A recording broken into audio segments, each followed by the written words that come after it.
Good morning, Year 7. It's Mr. Sun here. Just a quick video to discuss what we're going to be doing today. First of all, can I just apologise for the poor quality of the sound? I usually use a microphone headset, a Bluetooth headset. That, alas, has died on me, so at the moment you're just having to put up with the bog standard microphone on the laptop, so it might be a bit echoey today.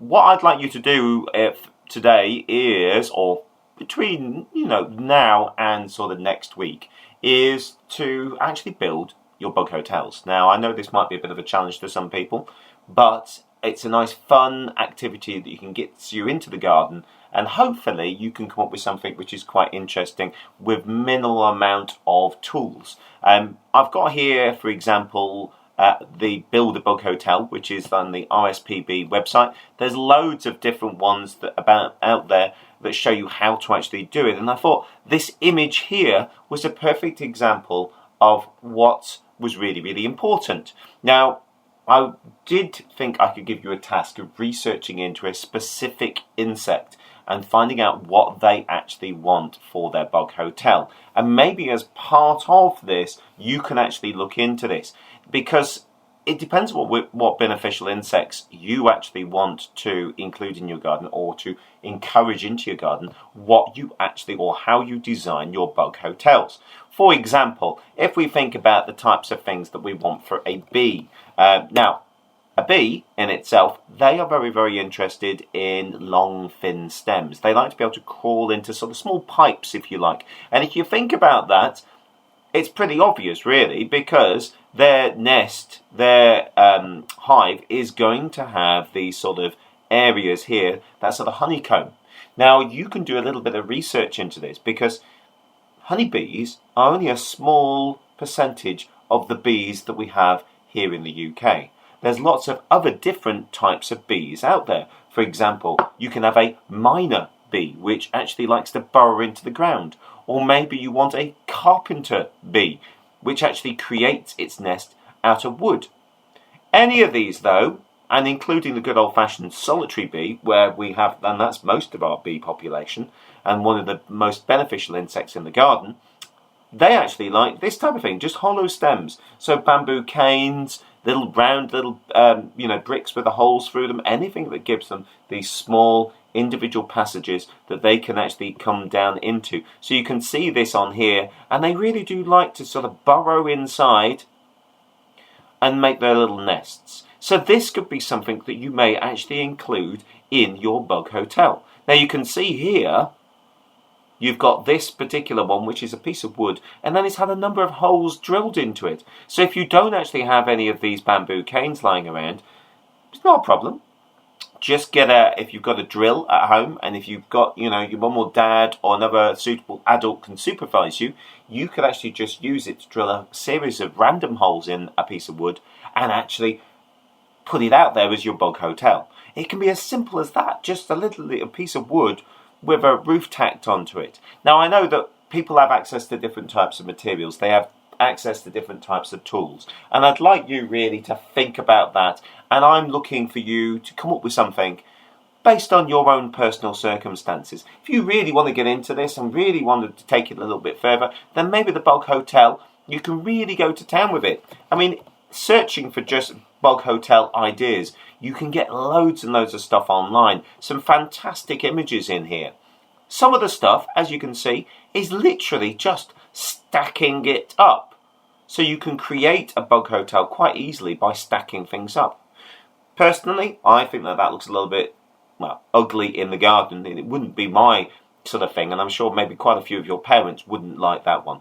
But maybe you've got a sort of wooden box or something. This particular one here is really for lots of kinds of more flying insects. You've got these hollow stems at the top, which obviously attract all different types of bees, but they also attract other types of flying beneficial insects. You've also got down here some interesting textures with the pine cones, the sticks, the little bit of sort of corn down here. These are going to attract other types of beneficial insects, such as ladybirds, which could be another one that you really want to encourage into the garden. And also, the location of the actual bug hotel is really, really important. Now, you can see here, this has actually been screwed or nailed to a post, so it's raised off the ground. Whereas something like this one just here is placed on the ground. Now this makes a big difference to the types of insects that are going to be attracted to your bug hotel. For example, one of these on the ground are going to be attractive to those ground-dwelling kinds of insects. If we think about the beetles, and also to a certain extent ladybirds and other things like that, which are again very, very beneficial, they will be able to scurry into here because they're on the sort of ground. Where you place it in the garden, maybe you want to place it near to a plant that they're going to be particularly interested in. Now, if you think about the different things, we've talked about bees, but you've also got ladybirds, or ladybird beetle, or ladybug, whatever you want to call about them. They have a particular interest in certain environments. So, for example, they need to be near green plants where they can actually hunt for their prey. And their prey are, of course, aphids. So they can go along and kill the aphids. So, for example, here, this is actually a baby ladybird, would you believe? And here we've got the aphids. So usually the mothers will lay their eggs on plants where we've got green fly and aphids generally, because they're a food source for them.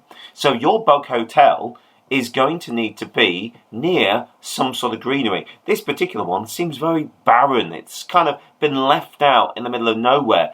I'm not sure that you might get beetles and spiders going into there, but if you wanted ladybird in there, you're going to need to put it closer to things that the ladybird are going to be more interested in going to. So, for example, you've got this one here, which is a far better placed and very, very good looking bug hotel, because you've got the plants and the shrubs behind it that are going to be of interest to the ladybirds. Now, fantastic bits and pieces you can do, and you can see that so many of them, you can go from the simplest one to the more advanced. A simple box, if you've got any kind of box, and it doesn't have to be wood, it can also be reusing packaging of some description. Cardboard doesn't work particularly well outside, but you may well actually have some sort of plastic box, like an ice cream box or something, that can be cleaned up, painted, and you can cram it full of different types of stuff. For example, moss that we've got here, the twigs as well. Go out foraging for stuff. You've got your pine cones, and again those pieces of wood that have been drilled into to provide those interesting kinds of homes. It can be that you put it on the side of a shed. So, for example, here, these are very, very simple indeed. They've just taken plastic bottles, cut them off, and then they filled them with different types of stuff that they know insects will be interested in, and they are then dangling from the edge of what looks to be a shed. Of course, it could be dangling from a tree, or an outcrop, or part of the house, whatever you like. Obviously, you want it somewhere where the beneficial insects are actually going to benefit you. So, trying to make sure that they're near to plants that you want to protect so that you can get those beneficial insects to police and kill off the pests. And also, maybe close to stuff where, with the case of bees and butterflies, you want the pollination to happen. So having that is absolutely crucial. Now you can see, as we've got some of them down here, they come in all shapes and sizes, and they can be made out of many different types of recycled materials. We're not talking about going down to B&Q and getting a massive amount of brand new wood. Use your imagination. Cut, shape, stick, glue. Use anything that you've got to hand. You don't need to use the tools, as long as it's going to have some sort of basis on attracting the specific insects that you want to actually attract. What I'd like you to do then, and I've put this down in the team's assignment, is literally just to try to build something and to take a photograph, or maybe a video you could do and upload for me, and I'll be able to share these with the rest of the group. I think a lot of the mind maps that I looked at for both groups were a little bit limited, and I was a bit disappointed in the depth and detail in the writing side of things. So I'm hoping that this is going to be better, because a lot of you, I don't think, really spent a full hour doing that particular piece of work. But this is something that you could probably spend more than an hour on if you wish. But just try to do something which is fun, interesting, and actually has some sort of use in your garden. I'm really looking forward to seeing some of the images.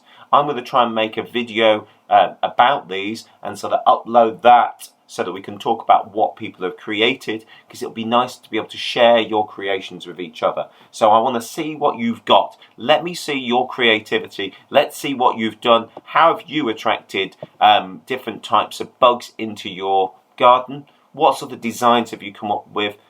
Work with your parents, enjoy doing it, and hopefully, it's not particularly very nice weather at the moment, but the weekend it should be really lovely so we can get some really good pictures.